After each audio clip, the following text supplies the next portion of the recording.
Olá, estamos de volta e hoje nós iremos fazer o fichamento dos textos que foram dispostos para vocês. Vamos lá? O primeiro texto, de título Eguns, né? De autoria da Cristiane Maré. Vamos ler, né? Me roubaram o primeiro filho, disseram-me que foi bala perdida. Abortaram o segundo, aquele ser não era bem-vindo. Um engano? Talvez. O terceiro, amedrontada e sofrida, dele eu mesma cabo da vida. Então, a gente vai estar fichando esse texto agora. Título, Eguns, autora Cristiane Maré, né? E o tema, o assunto, como eu tinha dito para vocês, que pelo contexto dá para a gente saber de que está se tratando, a gente pode colocar aqui que é a violência contra o negro.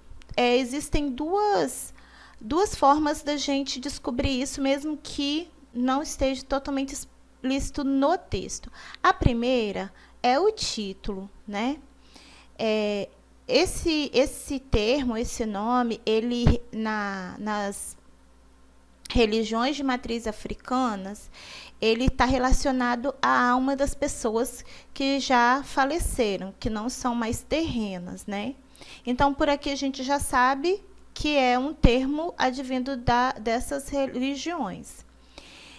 E na descrição do texto também, esse poema ele foi retirado, ele está lá na página 80, do Resistir e Existir, a poesia África brasileira nos cadernos negros, 39. Então, por aí a gente já sabe que o assunto, né, a poesia afro-brasileira, ela vai estar falando do negro, né? Então, são duas formas de descobrir o tema e o assunto. O tipo de figura de linguagem. Existe mais de uma, né? Mas a gente vai falar agora da predominante. A predominante aqui, ó, vamos observar. Me roubaram o primeiro filho. Depois ela não fala mais a palavra filho. Ela fala do segundo. O segundo o quê? Filho. E o terceiro quem? Filho. Então, ela omite esse termo filho, ela não fica repetindo.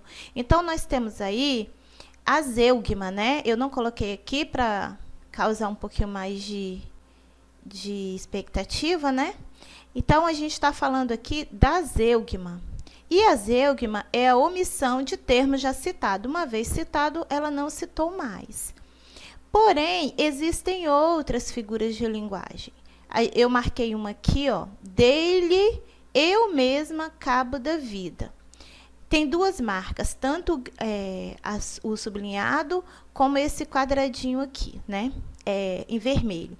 O quadradinho em vermelho, a gente lembra lá do pleonasmo vicioso, que se fui eu, né? Não tem como não ser eu mesma, né? Então, o mesma aqui, ele está sobrando, né? Ele está sendo repetido de forma incorreta. E a frase, ela está num formato invertido, que é o formato do anacoluto. Dele eu mesmo cabo da vida. Eu, na ordem direta, eu, dele, cabo da vida, né? Na ordem direta. E aqui ela está numa ordem invertida. O segundo texto, Balõezinhos, de Manuel Bandeira, né? Ele não coube todo aqui. Vocês receberam o texto completo, mas ele não coube todo aqui. Porém, eu trouxe o trecho que tem a figura de sintaxe. Predominante figura de sintaxe. Balõezinhos, Manuel Bandeira. No entanto, a feira burburinha. Vão chegando as burguesinhas pobres e as criadas das burguesinhas ricas e mulheres do povo e as lavadeiras da redondeza. Então, tem uma repetição aqui de conectivos, né? Uma repetição de conjunção coordenativa. E. Então, é o polissíndeto. Lembra lá de poli, né? Que são vários? Então, aqui a gente tem o polissíndeto. A secundária, aqui também faz parte desse grupo de figuras de linguagem. É um outro trecho que ele fala assim, ó: os meninos pobres não veem as ervilhas tenras, os tomatinhos vermelhos, nem as frutas, nem nada.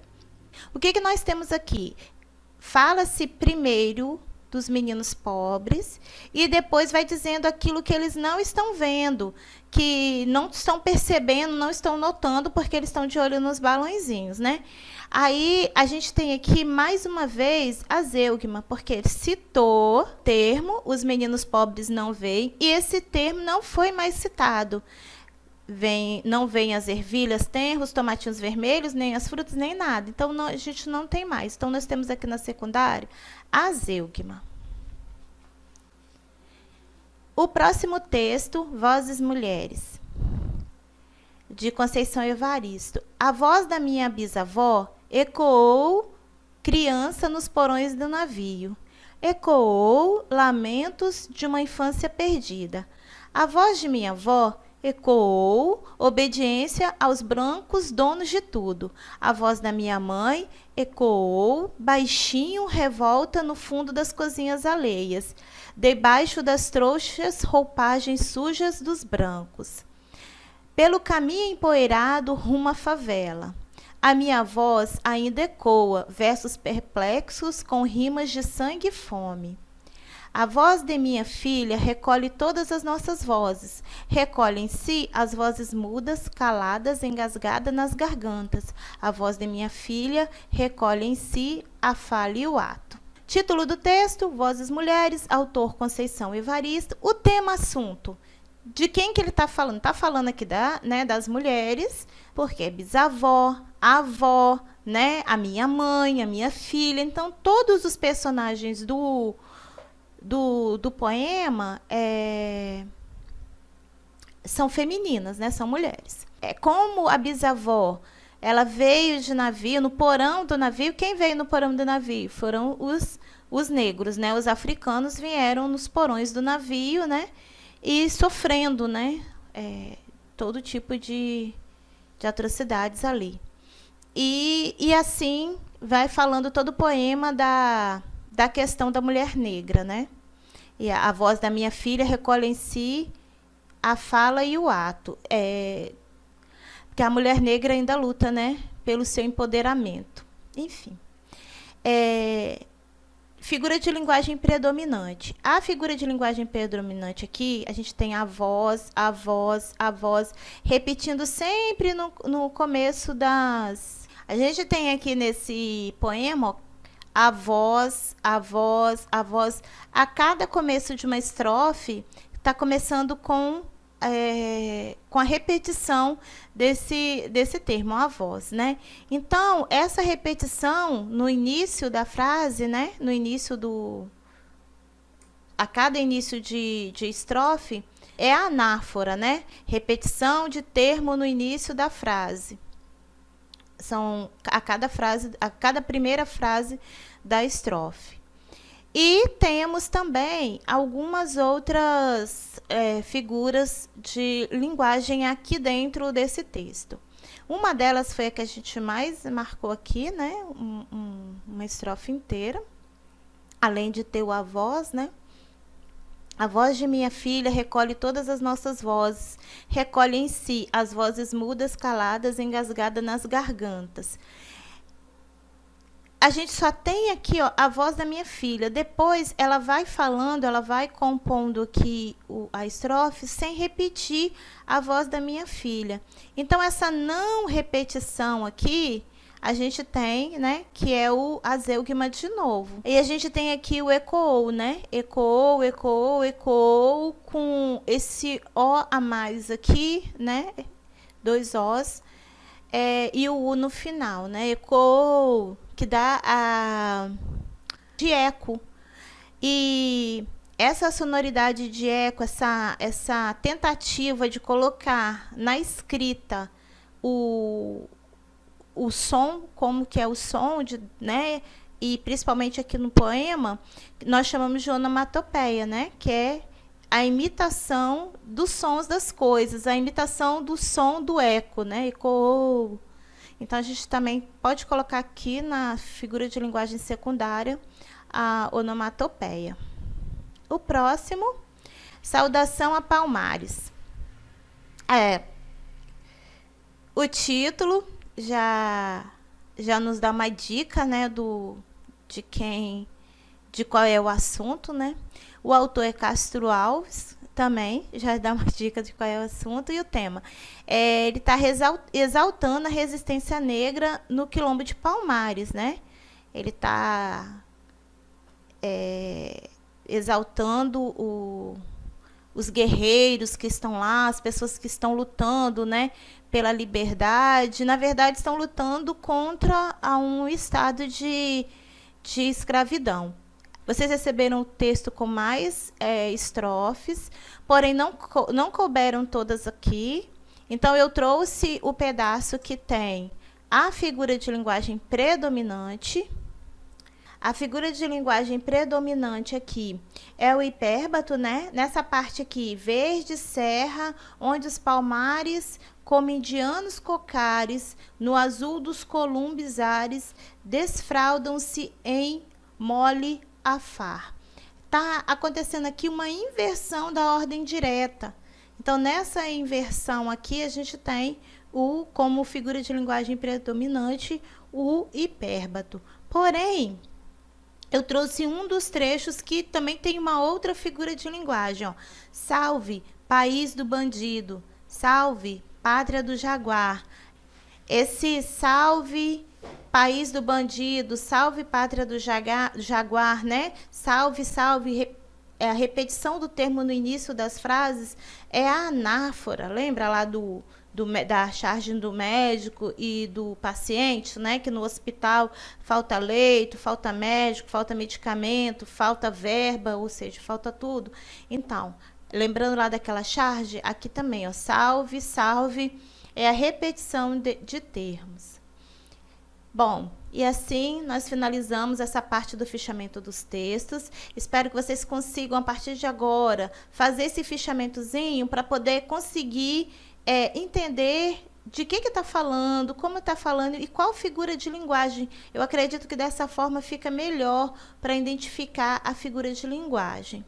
E até mesmo observar os textos que vocês estão produzindo, né? A partir do momento que você produziu, faça um fichamentozinho, né? Para saber o que está lá predominando, se não tem um vício de linguagem, se não tem o uso desnecessário de algum termo, né? Se não está repetindo, se ele não pode, se aquele termo for omitido, se realmente não vai ficar melhor o seu texto, né? Então, a partir de agora, é que a gente possa usar de forma correta, né, as figuras de sintaxe.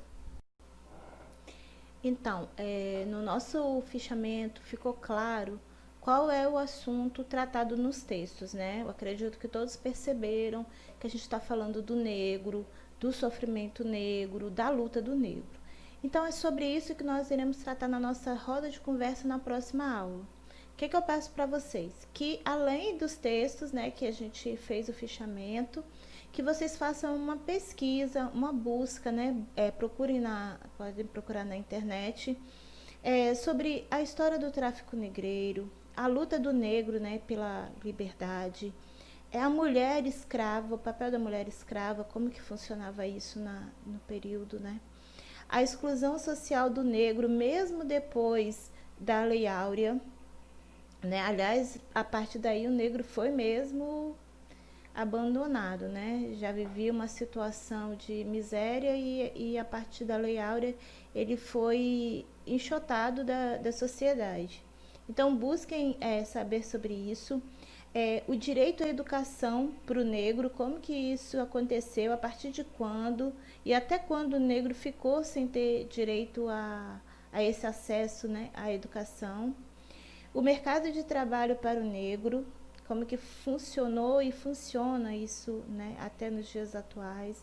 As questões das cotas, por que existem cotas, né, para quê, por quê, e se são importantes. Se as cotas têm a ver com o intelecto, se as cotas têm a ver com capacidade ou se as cotas referem-se a questões de reconhecimento do negro, né? No papel do negro na sociedade. O assassinato de pessoas negras, como que a sociedade reage, né, quando é um negro que é assassinado, que morre, que está vítima de uma chacina, né? Enfim, pesquisem essas questões, né? O bullying na escola também. Então, tudo aquilo que vocês já vivenciam, percebem, escutam e vá além. Procurem coisas que vocês talvez não tenham certeza, não saibam, né, falar com propriedade, para trazer para essa roda de conversa. Então, a gente vai estar fazendo uma roda de conversa, um bate-papo, e vamos estar expondo todas essas questões, né? Desde lá de trás, a questão histórica, até os dias atuais.